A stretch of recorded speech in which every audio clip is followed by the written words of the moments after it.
Thank you Sorry. so Hi, much. hi. Yeah, thank you so much, Vaibhav. This, as you said, that this is a pre-proposed panel, and this panel emerges from our recent book that has come up in November 2023 by Springer. The book is titled as Digital Popular in India, Mainstreaming the Marginal. So the idea behind this book, when we started this book, or when I and my co-editor, Dr. Vipin K. Kadawat. So first of all, I would like to introduce him because I'm taking his name multiple times without even introducing him. He also happens to be my colleague in the Department of English, Banaras Hindu University. He has done his doctorate from English and Foreign Language University, Hyderabad, and his areas of specialization include film studies, digital humanities, and thank you so much, Vipin, for joining us. Sure, sure. My So, pleasure to be part of this. yeah.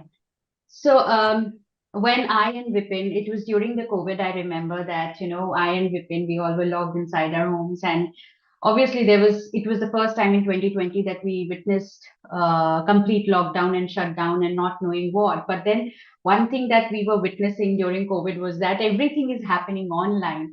The world has stopped physically, but it is moving digitally, and everything seemed to have been happening right from schooling, shopping, everything almost, digital medium had taken over the world. So we were trying to think, as Vipin is also an expert into popular culture studies. So while discussing during COVID that, how popular culture has changed over the years. So we were just trying to mark the watershed moments or the landmark moments in the history of popular culture, especially in India. And by the time COVID hit us in 2020, so we tried to look at the last decade, that is from 2010 to 2020, how popular culture has had changed India, or how India has changed popular culture, the vice versa. So while discussing this book came up, digital media, digital popular in India, and Vipin will take care that he will read out few notes from the introduction of the book, giving you some details about what went into the shaping of, or how this digital popular has changed in the second decade of post millennial India. So I will divide this time 10 to 12 minutes to Vipin. Once Vipin closes, then I would invite Nilima to start with her presentation, where she will also be given 10 to 12 minutes. And after Nilima, I would request Tanupriya to come up with with her presentation, which will again be 10 to 12 minutes. And last 15 to 20 minutes that we'll have will be completely dedicated for the discussion and question and answers. Okay? So this is how our panel is structured. Now I will request Vipin to go ahead with the introduction of the book.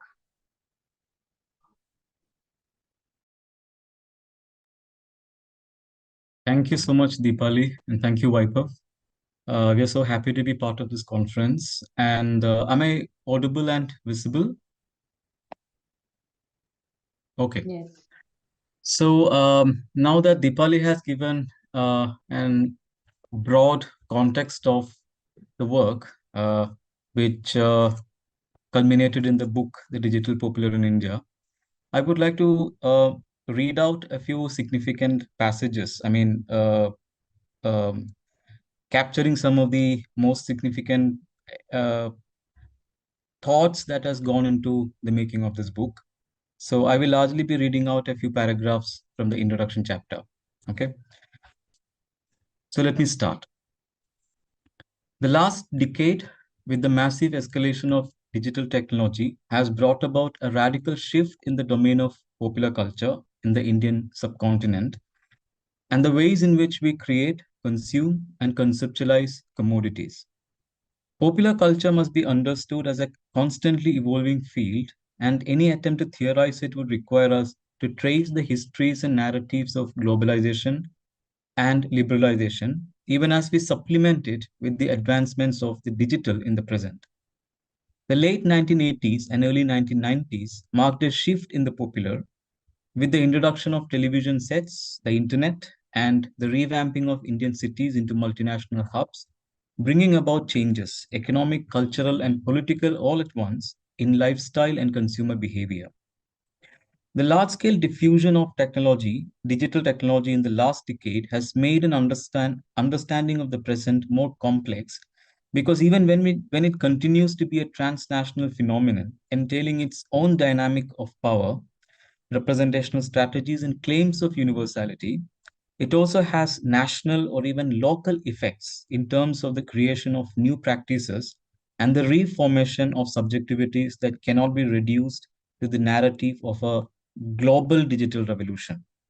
It seems that any attempt to understand this present change needs to be equally attentive to the global and the local simultaneously. And this is one of the emphasis that the book has, that how do we look at the transformations in South Asia or India in particular, alongside the global spread of the global dissemination of digital technology. As Ashwin Punatampedkar and Sriram Mohan point out, I quote, the spatial coordinates of the digital in a particular place in the world will always exceed the boundaries of specific cities, regions, or nations.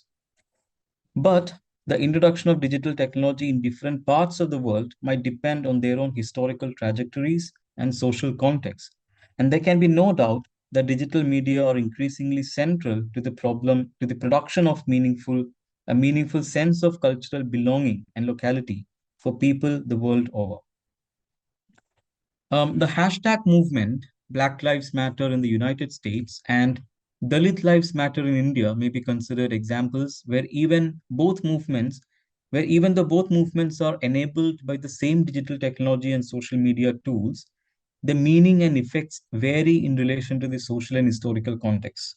It implies that rather than looking at the digital revolution in South Asia as a clean break, such transformations must be, again I quote from Ashwin Punatambekar, quote, understood as the products of combustible encounters between emergent data driven and algorithmic processes on the one hand, and representational logics that continue to hold sway in the new news and entertainment media industries on the other.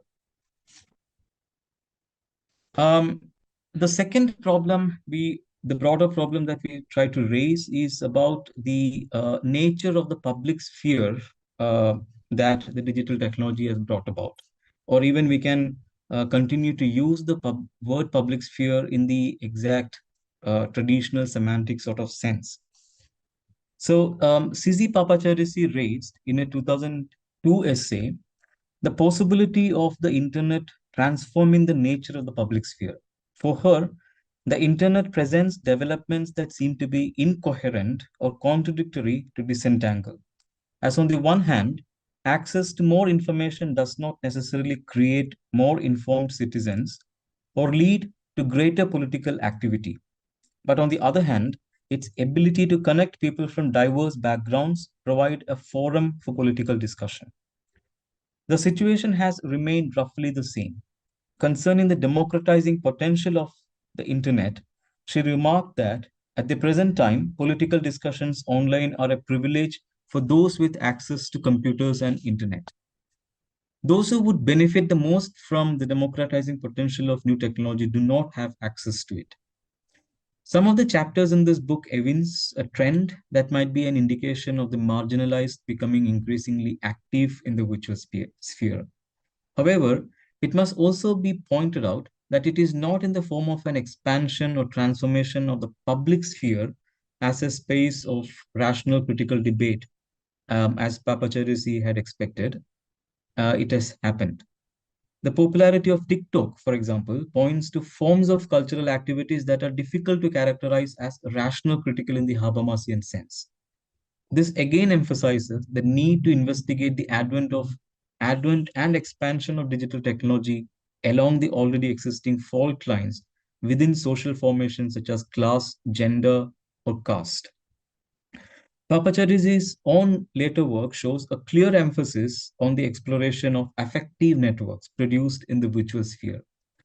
So this is again another significant point that we wanted to emphasize, that how digital technology has catered to the creation of affective networks, and most often how the effects that are created by digital is situated on the visceral or the affective, etc., etc. Now, thirdly, I want to make a point about the question of class. So the difference between classes, for example, becomes perceptible when digital cultures in India, within digital cultures in India, if one views it in terms of the consumption patterns of different platforms. The middle class uses mobile phones to order food, do online shopping, make wallet payments, mobilize mass movements, and consume online content, especially OTT platforms and social media sites.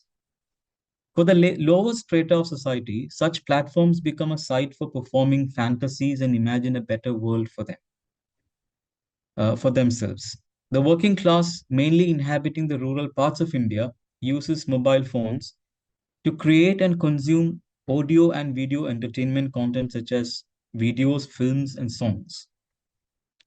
In comparison with laptops and computers, mobile phones provide the working class with a platform to make it big in their life and earn fame and money through content creation at minimal expenditure. Access to social media via mobile phones, especially platforms such as TikTok and YouTube, gives them an opportunity to feel at par with the elites in terms of sharing space and helps them navigate their class and caste momentarily. Broadly, this group consists of those who came of age with the promises and consumerist practices of liberalization, circulated in great part through television, and who feel entitled to a certain cosmopolitan status.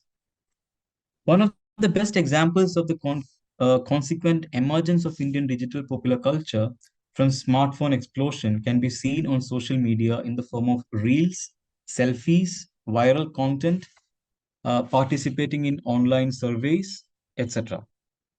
Another area where the influence of digitalization is noticeable is in the emerging trends related to food culture. The food influencers who savor on local and ethnic delicacies by going live on social media accounts and taking food photos for Instagram have become very prominent. Food ordering apps such as Uber Eats, Zomato, and Swiggy have also become an everyday part of Indian middle class life. Apart from these, the usage of internet for dating and marriage apps has redefined social relations, influencing the contours of love, sex, and desire in urban India. This digitized popular culture has also led to the rise of the OTT platforms, which gained prominence during the second half of the decade and reached its peak during COVID-19 lockdowns. Smartphones have also been the game changer in this case. The average cost of mobile data in India has been the cheapest in the world, and the free subscription facilities of OTT platforms such as Netflix and Amazon Prime, offered along with mobile recharge package packs, have made OTT the new entrance in the entertainment industry. The content running on these OTT platforms such as Hotstar, Netflix, Amazon Prime, and Sony Live is significantly attentive to the background information of the consumers watching them. The middle class today has been categorized as the prosperous young metropolitan, predominantly upper caste and Hindu white collar professionals who feel at home in India as well as in the West and have consumption patterns similar to their Western counterparts.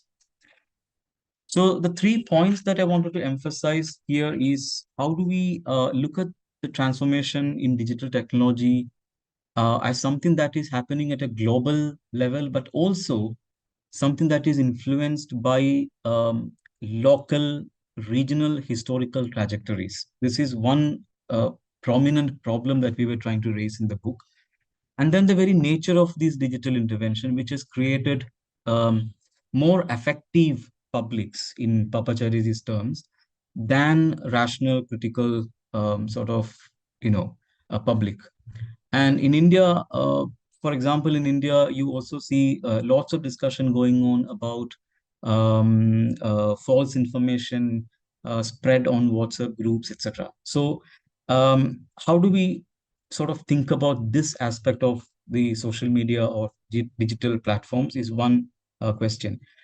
The other is also how do we sort of articulate the universal global forms of um, digital platforms and um, the technology, which is largely understood to be universal, but at the same time, the historical, let's say the history of class and caste as we have it in India.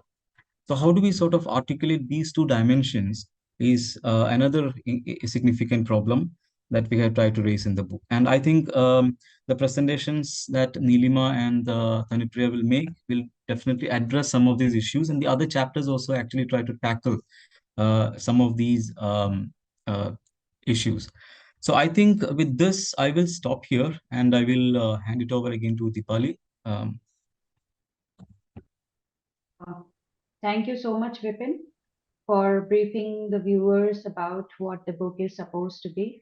I would like to invite Nilima now for her presentation, but before she begins, I would also like to give a brief introduction about her. Nilima Mundayur is a student of sociology who is also interested in media studies, research on caste and gender.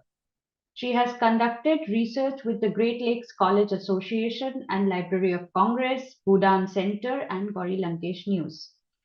So, Nilima, um, now I'll take a pause and I would like to request you to begin with your presentation. Are you ready, Nilima? Yeah, I'm ready. Thank you, thank you. Yeah. Thank you so much, Dipali, for the introduction, and to both Dipali and Vipin for the introduction to the book chapter itself, to the book itself. I will be introducing the sixth chapter, The Figure of the Domestic Worker in Made in Heaven, a study of digital untouchability in contemporary media. And it's written by myself, Juhi Jotwani, and Dr. Shabda Arora. The chapter is a close reading of the ongoing YouTube series Made in Heaven, a comedy about two seemingly benign employers, Rohini and Rishi, and a cunning but childlike domestic worker who is called Baby. We basically posit that the series, one, derives humor from the perceived vulnerability that the presence of a domestic worker implies when she simply enters a private upper caste space. Two, that it normalizes untouchability by framing it in terms of discomfort and humor rather than outright abuse. And three, it reinforces Savarna control by caricaturing the domestic worker who transgresses feudal norms. So while academic work has been conducted on the representation of domestic workers, it has largely been limited to traditional media, especially cinema. But nevertheless, domestic workers are often used as comedic subjects by popular Indian humor pages, by stand-up comedians, and by YouTube channels that have grown in popularity since the 2010s. Skits and series such as Kahani Ek Bai Ki, Gully Bai, If Your Bai Was Your Bro, and of course Made in Heaven have an underlying current of deep mistrust of the domestic worker, and the aforementioned anxieties are the root cause of conflict, which is meant to evoke laughter. This is a significant shift from Hindi movies of the 60s and the 70s, where domestic employees, including cleaners, cooks, and drivers, were an integral part of the screen household and would be portrayed as servile and loyal, happily performing household chores and providing emotional labor for the family. And as Ramnath states, as a non-judgmental witness to his employer's worst excesses. The work of Mitila and Harku shows that many upper caste employers romanticize the Jajmani system and lament that today's workers are selfish, non-loyal, and callous. Comedic representations of domestic workers in shows like Made in Heaven highlights these deep-rooted anxieties around apparent diminishing feudal control over workers because of what Donner describes as post-liberalization urban restructuring and its effects on households controlled by working upper caste youth. The primary source of humor is Baby's character itself, her mannerisms, her behavior, her accent and language. She is written with this voyeuristic Savarna gaze. Rishi and Rohini set up the storylines and frame the narrative, whereas Baby is an eccentric other who becomes a source of humor. Rishi and Rohini are thus presented as relatable characters for the audience, while Baby is supposed to be the subject of their laughter and amusement.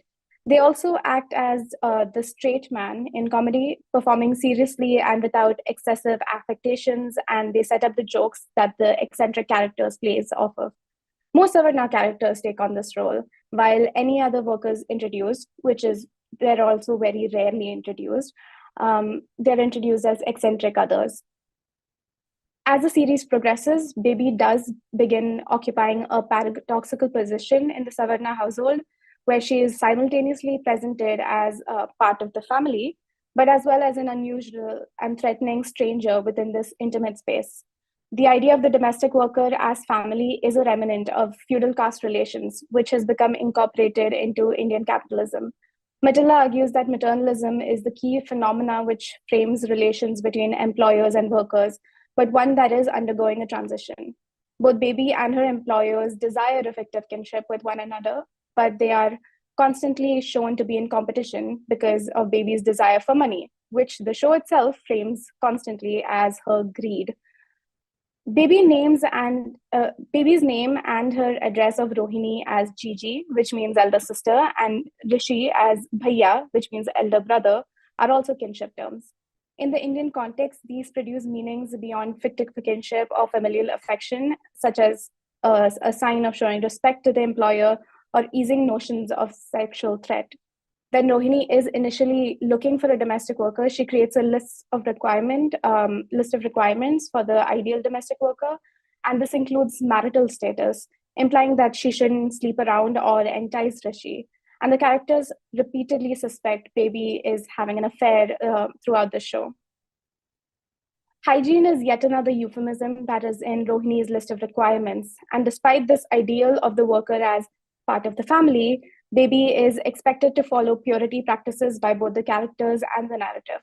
Rohini draws clear spatial boundaries, for instance, telling her that she would much rather have Baby come unbathed than allow her to bathe in her house.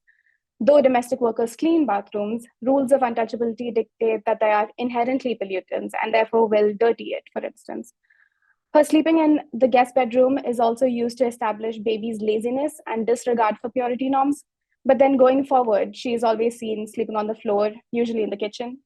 The show repeatedly creates a spectacle whenever Baby breaks notions of purity, and then consistently shows images of her following them in a much more normalized way.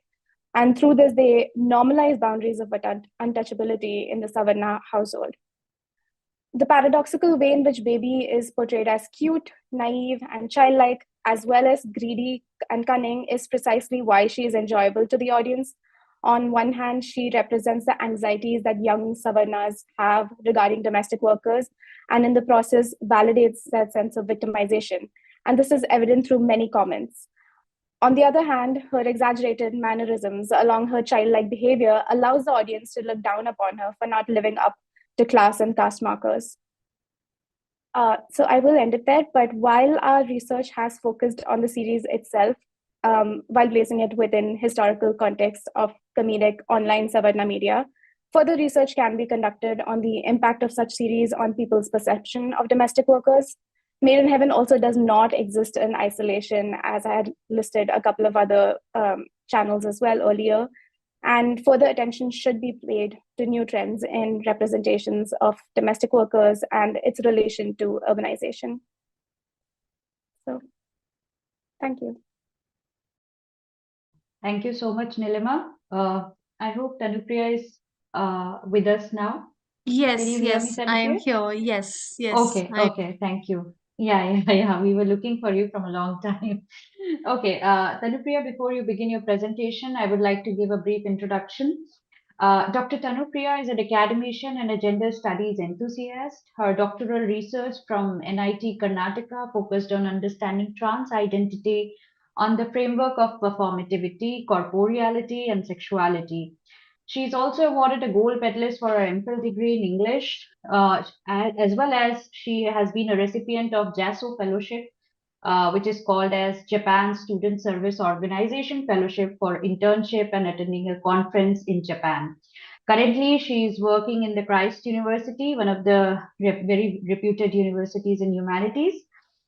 Now, Tanupriya, over to you. You have 10 to 12 minutes to present your work. Okay. Thank you, Dr. Dipali, for a very, very warm introduction.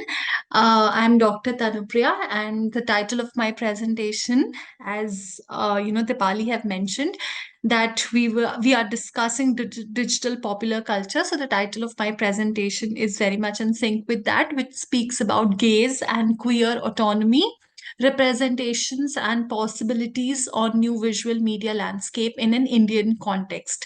So I will be looking at a few series: Super Deluxe, Made in Heaven, and Ajib Dastans, which was streamed in on Amazon Prime and Netflix India. Representations of sexuality in Indian mainstream cinema tend to reinforce sexual differences, imbalances, and certain stereotypes that put queer identities in a disadvantageous position. The shift and transition from monopoly of the state to an era of popular forms of entertainment enabled the centrality of debates on representations and sexuality. The study examines the representations of queerness that flourished on new media landscape on such OTT platforms such as Netflix, Amazon Prime Video, that engaged in a new dialogues on queer representations and possibilities. So these kind of cinema becomes a representative form of cinema that marked the shift and engaged in a new dialogue on queer representation and possibilities. The study reads queer representations in the light of frameworks of gaze and homophily to understand why these kind of representations offer different opportunities of representation and gaze. The debate on the representation of sexuality in the media in the West began in the 1960s with the second wave of feminism. During the second wave of feminism, feminists provide critiques on the representation of sexuality and media, including visual arts, televisions, film, popular culture, etc. Radical feminists demanded changes in the representation of gender and sexuality in mass media and challenged the conventional depiction, calling for more realistic and diverse representation of women. During the 1970s, a newer perspective of thinking about sexual representation of mass media emerged, which was influenced by Freudian and Lacanian psychoanalysis. Feminist film theorist Laura Mulvey's work was influenced both by psychoanalysis and feminism. And a very important concept that she focused on is the idea of gaze in films that theorizes that gazes are masculine, meaning that the viewer were meant to identify with the heterosexual male perspective. Within the psychoanalytic paradigm, the masculine gaze could either be voyeuristic and fetishistic. The concept of masculine gaze, or scopophilia as we call it, adds to an important dimension of analyzing the heterosexual male gaze towards a gay man, which could be the fetishization of a queer subject. Moving on to when we talk about the gendered representation in Indian cinema, they kind of tend to reinforce a sexual difference, imbalance, and certain stereotypes in a way that disadvantages queer identities. Often in cinema, the earlier on screen representation of queer subjects suffered exaggeration, homophobia, underplay at various levels. These portrayals lacked a realistic and diverse characterizations in terms of language, sartorial styles, body language, and were used to kind of provide a comic theme in cinematic subplots. The use of derogatory language and slangs hosts many differences and creates stereotypes and general distaste towards queer subjects. The mainstreamification of queer identities on OTT platforms has established that queerness was no longer palatable to heteronormative gaze of the spectator or cis heteronormative subjects. Amazon Prime's original Made in Heaven, directed by Zoya Akhtar, was released in 2019. The series has 7 episodes and it not only unmasks the truth behind big fat weddings, but also depicts the struggles of Karan Mehta, who constantly fights for acceptance as a gay man with his closeted sexuality. His sexuality was not seen as as a character building device in the series, and his connected through a overarching frame of intersectional approaches that includes dowry, institution of marriage, and showcases a sensitive handling of Section 377 and homosexuality. In the context of homosexuality, I would like to quote Shraddha Chatterjee, who mentions that the emphasis of law in queer politics in India is imbricated with discourses around inclusive and equal citizenship and human rights, which are demands made by queer subject on the basis of queer experiences and marginalization due to their sexual orientation and identity. However, there are yet another important stances that come into perspective by Graham and Slee, who posited that there's a difference between act of inclusion and the act of being inclusive. This distinction is made possible by asking the question, what is one seeking to be included in? It is the structure. The term inclusion presupposes a whole into which something can be incorporated. It would be reasonable to argue that there's an implicit centeredness in the term inclusion. Such as an idea of inclusion conceive a clear demarcation of inside and outside of a particular structure. This shows the inherent structure of society, which is rooted in heterosexuality and thus excludes heteronormativity and forms of heteronormative representations. The 1990s gaze theory engaged with Laura Mulvey's concept of gaze in visual pleasure and narrative cinema, which talked about the idea of male gaze. She talked about the idea of pleasure of looking, and which Freud also talked about scopophilia. She uses gaze to examine male pleasure in narrative cinema, but Lacan argues that gaze is much more primary part of human subjectivity than patriarchy, which, although powerful, is a secondary manifestation of culture. In the series that we're talking about, Made in Heaven, the gaze of heterosexual man towards a gay man's private life through a web camera set in his room amounts to the heterosexual male gaze or scopophilia, which leads to the fetishization of a queer subject. In the episode 4 of the series, the owner of the house, Gupta ji, is seen watching the video captured on a surveillance camera, which is fixed in the room of his tenant, Karan, a gay man. Not only not only is he gazing at the video, but the way of seeing also encaptures the fetishization of two men engaged in coitus through a heterosexual eye.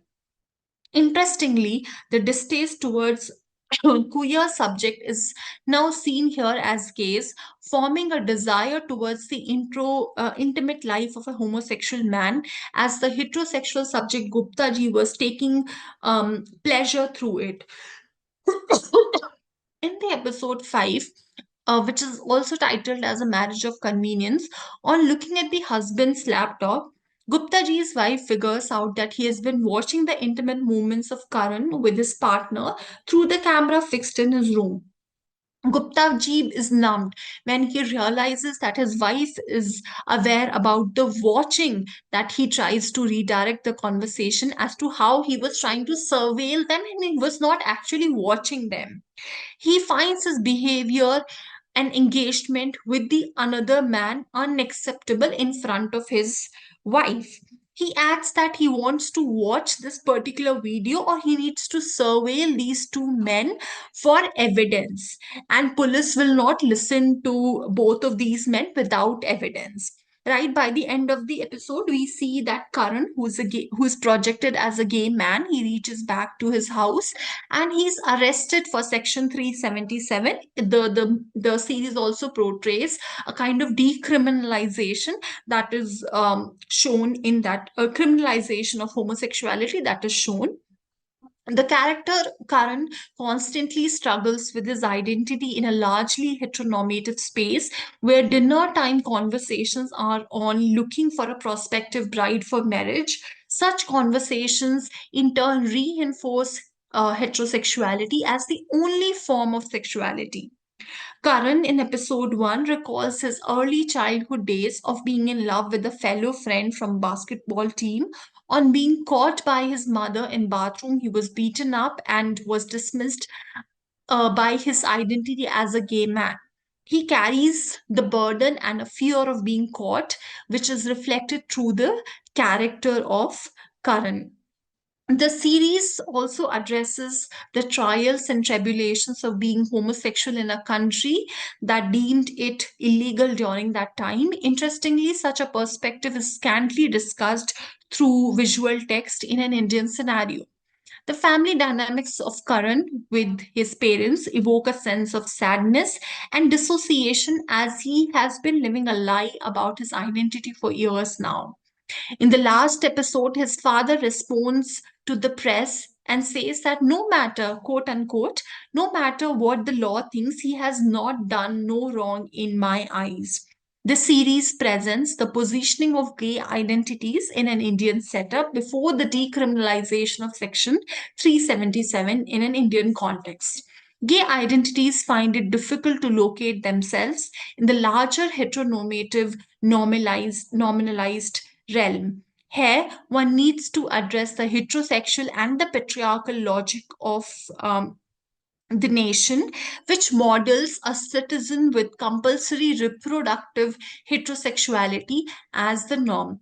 Another series that we are talking about is Ajib Dastan, which is also a OTT platform Netflix anthology, which has 4 stories titled as Majnu, Gili Puchi, Khilona, and Ankahi, which is also based on fractured relationship and intersectional approaches towards caste. So the first story in the context is Majnu, which is directed by Shashank Khaitan, which also portrays a love triangle and a loveless marriage of Lipakshi and Bablu. The story lacks a clear dimension of plot as it lacks structure in describing the stories of the characters. Bablu, in the later part of the story, is seen as struggling with his identity as a gay man and is hiding it from everyone. He reveals it to Rajkumar, who works in the Haveli. The element of intersectionality comes into place with the character of Raj and father, as both of them work in the Haveli.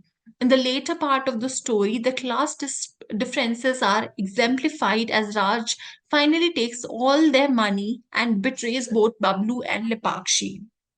Despite the flaws in the storyline, what remains highly unnoticed is the representation of Bablu as a gay man who moves away from the stereotypical representations of Indian cinema.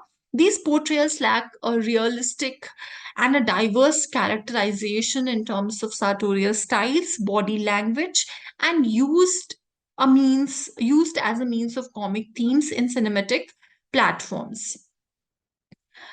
Looking at um, looking at the representations of queer identities on these OTT and streaming platforms, it shows that there's a positive and a progressive shift from the stereotypical characterization and representation that reinforce sexual imbalances and certain stereotypes in a way that it disadvantages queer identities.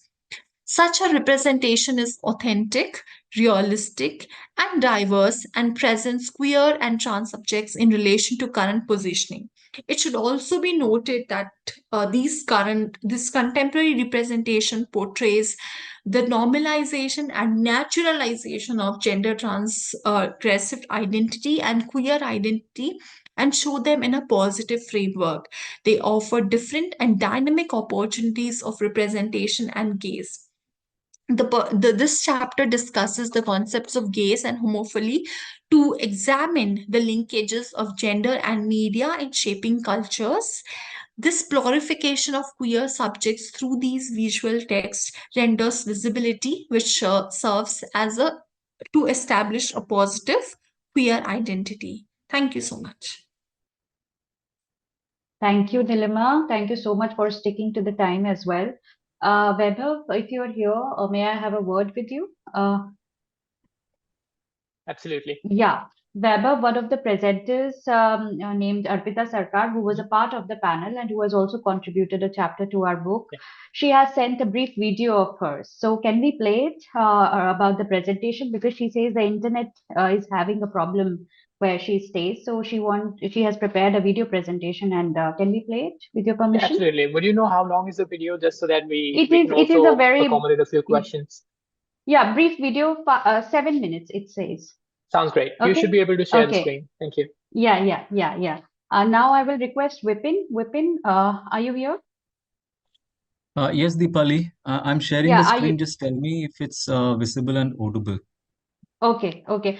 Before you begin, I would like to give the title of her chapter, which is titled as of Friendship, Love, and Community, Dalit Girlhood on TikTok. So, just as we had two presentations on sexuality, Arpita's presentation is about how caste politics, how popular culture in the second decade of post-millennial India affects the caste politics. So, yes, Vipin, please play the video. Hi, my name is Arpita Sarkar, and Is I'm it a vice visible chancellor of and Value audible? University. Yes. Okay. I've Okay. written a chapter for the digital popular book. My chapter's name is Of Friendship, Love, and Community, Dalit Girlhood on TikTok. Writing and researching for this chapter has been a personal journey. As a Dalit woman and an avid social media consumer, I have always struggled with the idea of aesthetics as promoted on social media. The existing trends on social media about what is acceptable aesthetically and what is not by Western and upper caste urban dwelling social media users have pushed out Dalit rural content creators.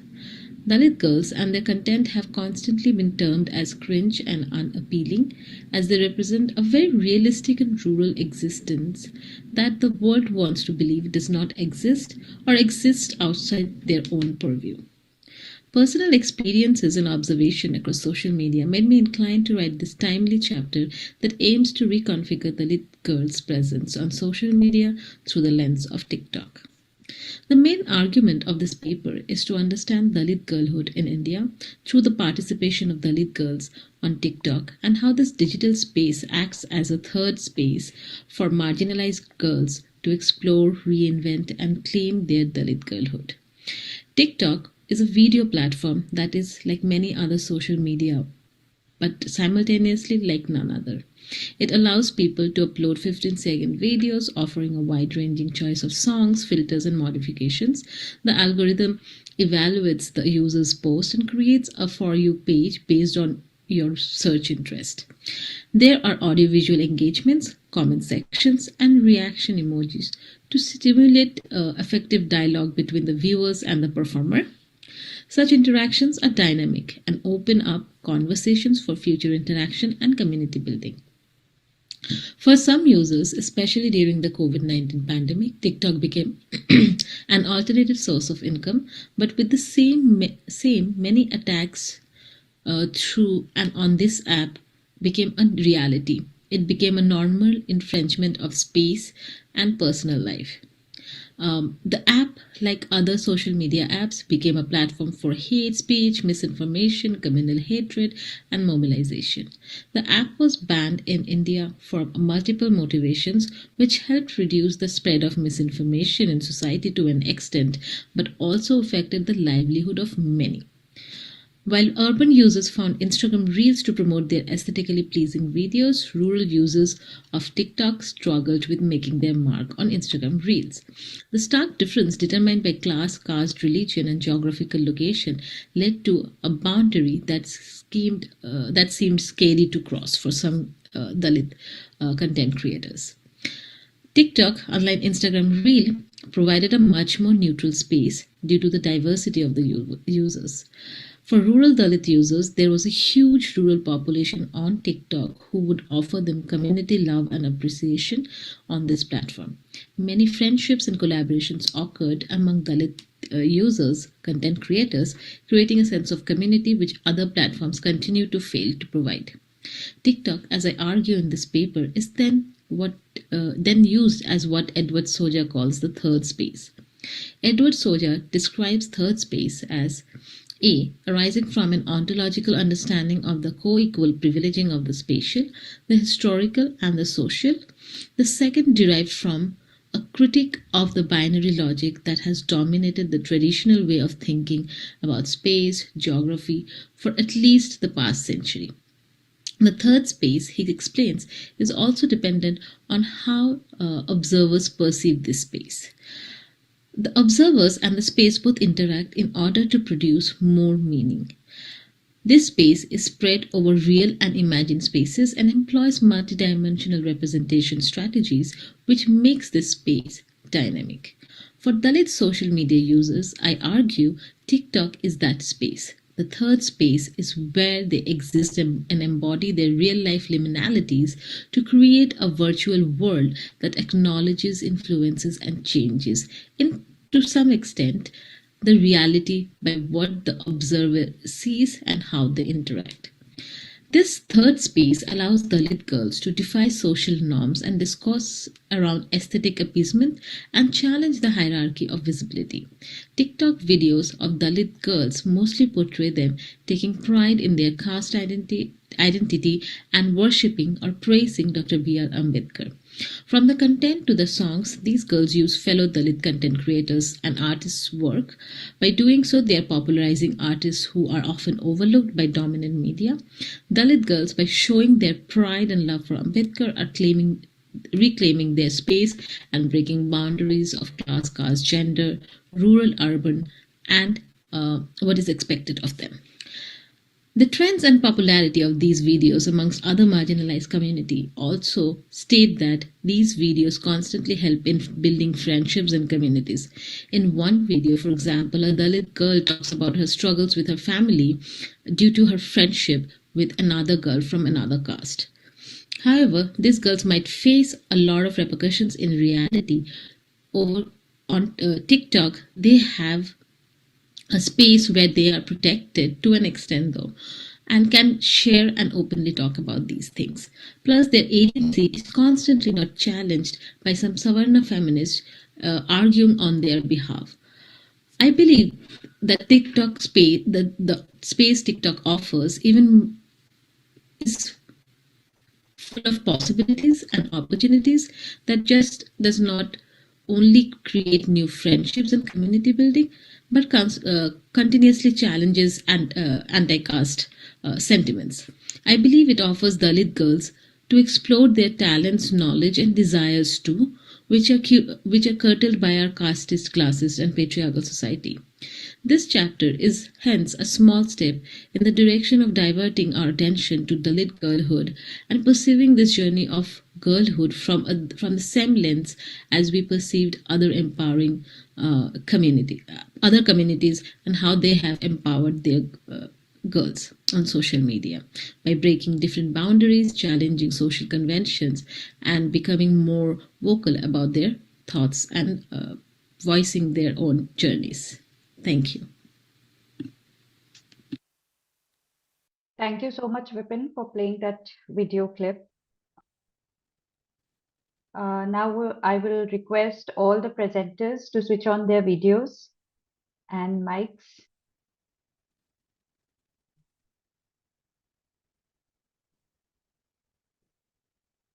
Okay, now the floor is open to questions, and discussions, comments, observations are most welcome. Thank you, Dipali. Great session overall. Thank you for your contributions overall to each and every one of you. We do have some questions that are coming in both from the people who are watching it live in the physical location as well as online.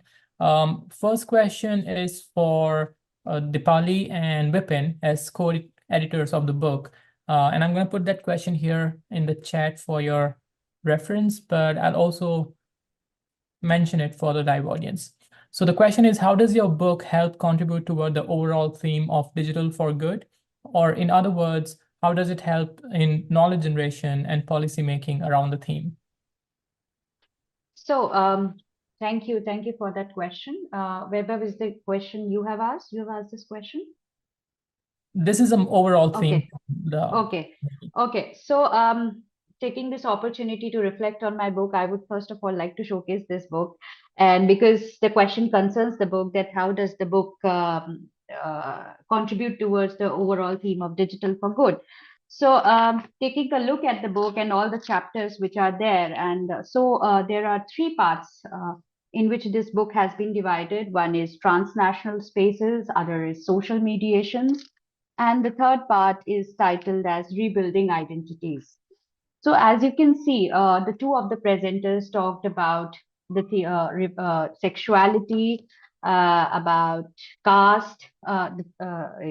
Arpita in her video talked about the caste politics.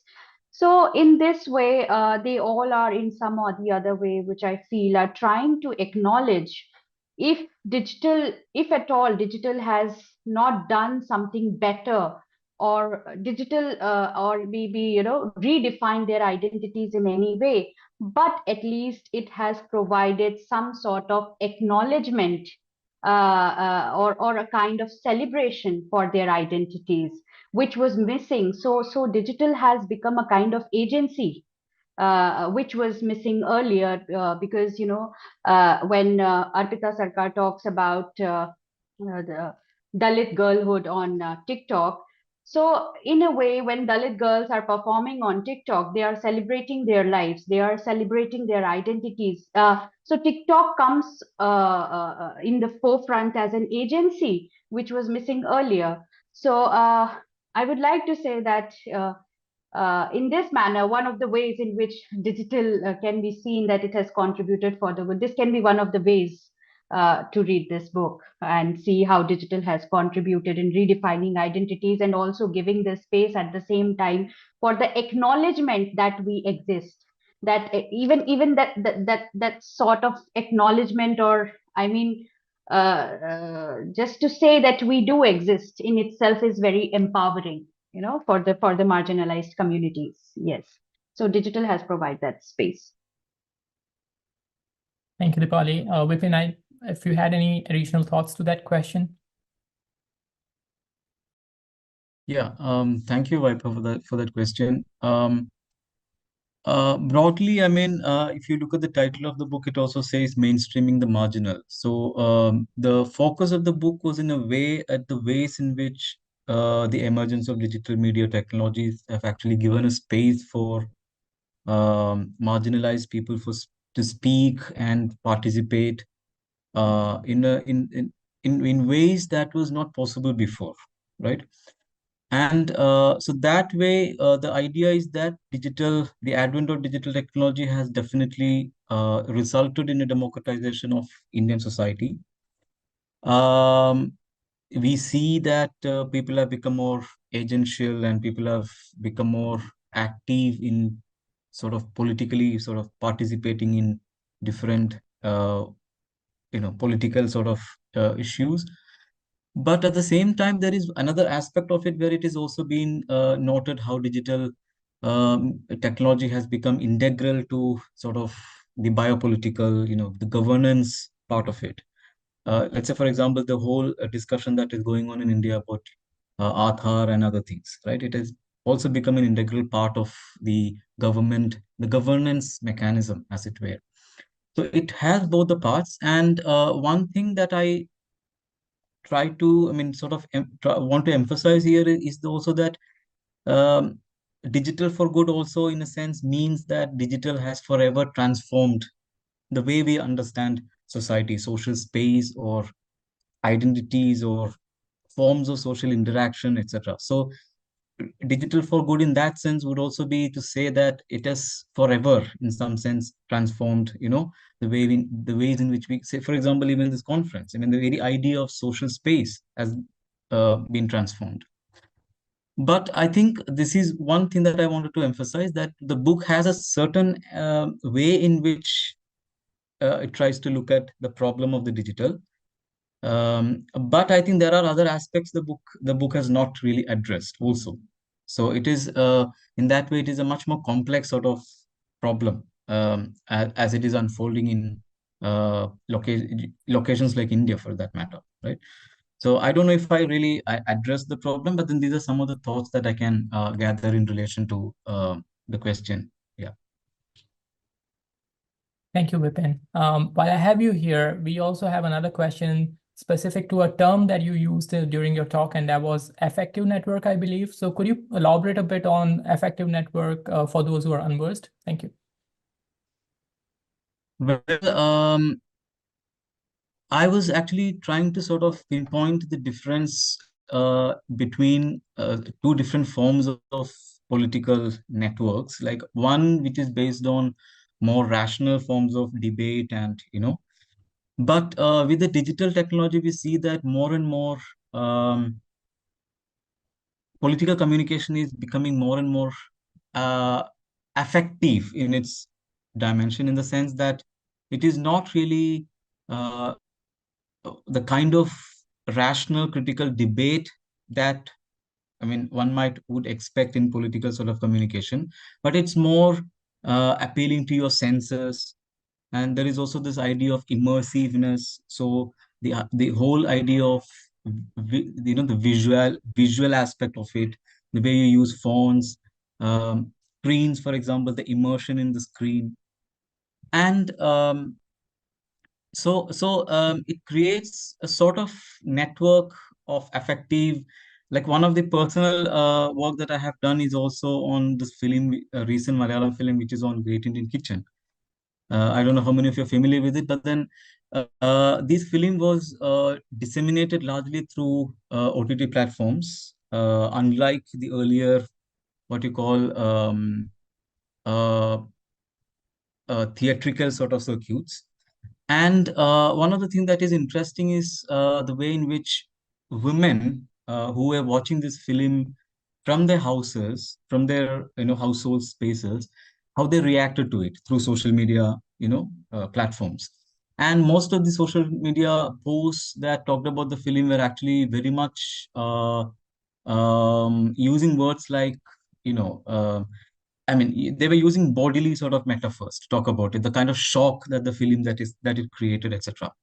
What I'm saying here is that there seems to be an immediacy that digital media is sort of seem to be creating, in the sense of an affective sort of, in terms of creating an affective network, and which needs to be studied more, in more contextualized sort of manner. Yeah. Absolutely. Thank you so much for the context there. I have a question for Nilima. Nilima, I saw you there for screen for a bit, so if I could have you back here. Great analysis on your OTT show, Made in Heaven. The question for you is, could you speak more about the roots of nervousness and anxiety about relationship with domestic workers, and how it translates into representation in online shows? Yeah, sure. Thank you for the question. I think it is something that has been seen ethnographically. This in recent years, there has been a lot of talk about domestic workers as not as being callous, or very often presented as thieves or along those lines. And very often in ethnographic work, it has been recorded where people say that in the past it was so much better. In the past, people were completely servile or loyal, and that's why they were good. They were seen as being part of the family. So there is this romanticization of feudal caste hierarchies in that, and that's something that is not just in YouTube series such as Made in Heaven. Made in Heaven, by the way, I should have mentioned, is a parody show, and the title Made in Heaven comes from the OTT series, but it's spelled as MAID instead of MADE. But in Made in Heaven, as well as many other shows, or like comedians, there are comedians who will dress up as domestic workers and then say that they are extremely lazy, have no work ethic, and so on and so forth. And it is, or on the other hand, there will be jokes made around employers, young employers, being too easygoing and easily gullible, and so on and so forth. So what is happening there is that they are ignoring the very real threat that domestic workers face in these households, the exhaustion that is upon domestic workers' bodies when they are with the kind of work that they are doing, and ignoring the power imbalance that is there in the more a different type of they have put them in a more advantageous kind of a position. So I feel that entertainment that we watch today on OTT cinema, it should enable a more on centrality of debates on representation of sexuality. It should not just focus on using them as comic themes or as subplots or as using a comic language to describe them. It should, portray more or less like more themes that we see on new visual media in it should engage with a kind of a new dialogue on queer representations and what are the possibilities that we kind of see here, right? Like the paper kind of focuses on how queer politics in India is something which should be inclusive, and it should not be just in terms of legal rights or legal politics. It should also come from a cultural level, it should also come from a societal level. So when we talk about inclusiveness, we are also talking about it from a legal perspective, but we are also talking about it from a perspective of equal citizenship rights, equal human rights, which are obviously the demands that are made by the queer subjects on the basis of their experiences as a marginalized community or as marginalized because of their sexual orientation, because of their gendered differences as well. Like I was also emphasizing that there is an act of inclusion and the act of being inclusive. One involves the state and one doesn't involve the state. So there's an inherent structure of society which is seen as, which is something which is rooted in heteronormate homosexuality, and it kind of excludes the homonormativity. It kind of excludes forms of homonormative representations, and just we need a more sensitive handling of queer subjects in an Indian context, be it with respect to queer characters or kind of queer plots. Because when we are also talking about how queerness is descriptive or how queerness is represented on cinema, it is also sometimes represented from a very heterosexual kind of a gaze. You want to see a gay man, you make it like a mainstream gay man who is using a very funny language, who is shown in a very funny sartorial style. You make it a plot, you make it like a comic device. So we need to move away from that kind of patriarchal mindset, or we need to move away from that kind of a heterosexual mindset. We need to move away from that kind of a male gaze, which kind of reduces them to subjects, and we kind of need to look them at them very sensitively in terms of inclusiveness in language, in their portrayal, in the way you are using simplistic themes. Like, because when we are talking about digital media, we're not just talking about dialogues, we're not just talking about language, we are also talking about appearance, we are also talking about body language. Body language also plays a very important role, even though it's because both verbal and non-verbal are very important. So body language, the way we are showing a gay person walking, the way we are showing a gay person, the kind of background music which we are giving it when a gay person or their entry is being shown, or a queer person entry. So all of it matters to the kind of discourse we are contributing to. So my paper assesses how we need some kind of a queer autonomy, and we need to move away from these kind of representation and look at further possibilities of queer representations and possibilities. Excellent point, Anupriya. Thank you so much. Now, Arpita also touched upon, she's not here, and she, of course, shared the video, and she touched upon the same issue, but on TikTok. So maybe one of you could also reflect on, what kind of, and this applies to any online platform, not just TikTok or social media per se. You all have looked at different platforms. So what kind of social backlash or pushback might emerge, or have you observed emerge due to the lack of representation as well as non-sensitivity to the marginalized population across different backgrounds. Thank you, Weber. I think digital media has made it quite easier that's why we came up with the book, Mainstreaming the Marginal, because without any discrimination, it gives access to people from all communities, to people from all castes, and just as Vipin reflected in his introduction, that how internet has become so cheap in India, and very much easily accessible on mobile phones, which even a person of average literacy can also I mean, it's very easy to work on a phone rather than a laptop or a computer for even an illiterate person, if you would say. So, because of the language options, because of I mean, they are so technologically friendly that everybody seems to be very much easygoing with the mobile phones.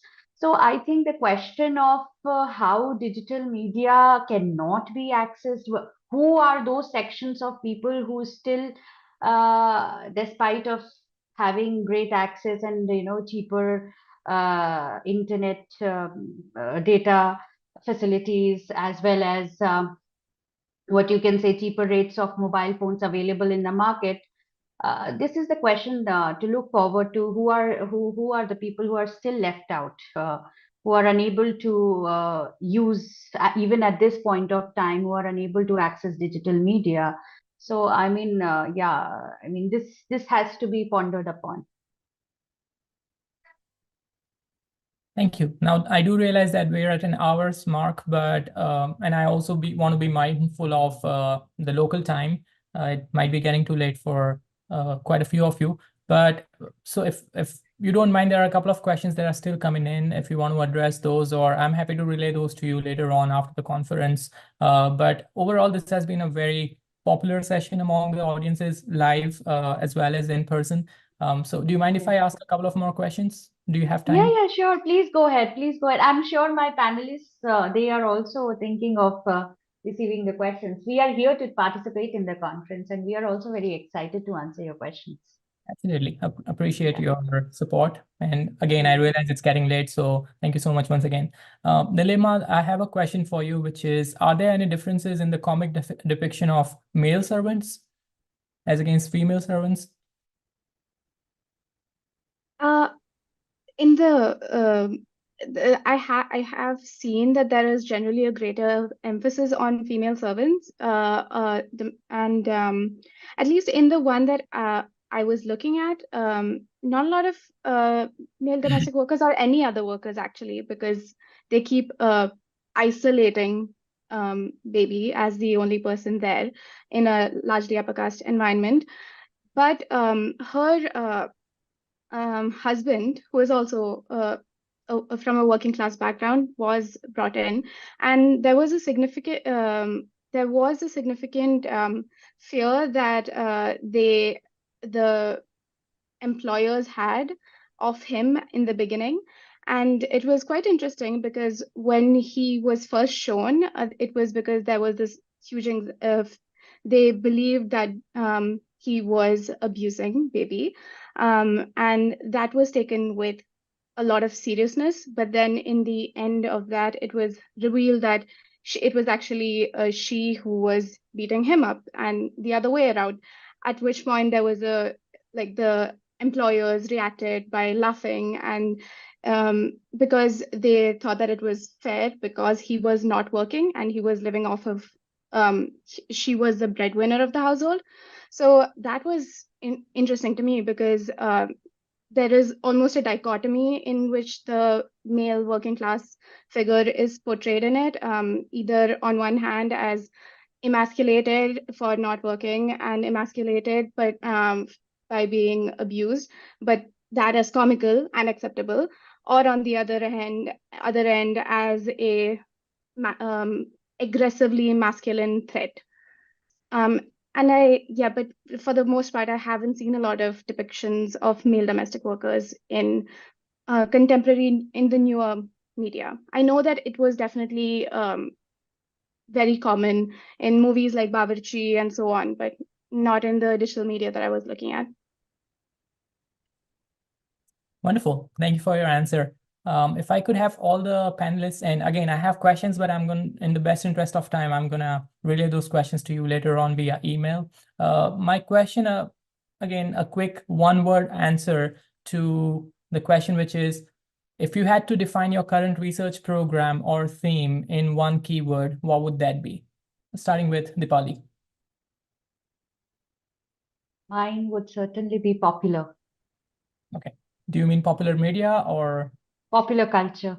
culture? Okay, perfect. Yeah. Thank you. Vipin, if you're with us. That would definitely be digital and the popular, because I think conceptually that is what we might have to tackle, in the sense of how do we define this coming together of the digital and the popular, and how they sort of transform each other, in a specific context. Awesome. Yeah. Thank you. Nilema? I really am not sure, but I think my areas of interest are largely gender and caste. So that is what I look into in everything. So yeah. Absolutely. Thank you. Tanupriya? I think mine would be inclusivity, body language, and language, verbal communication. Yeah. So we do see a lot of intersectionality overall across different themes.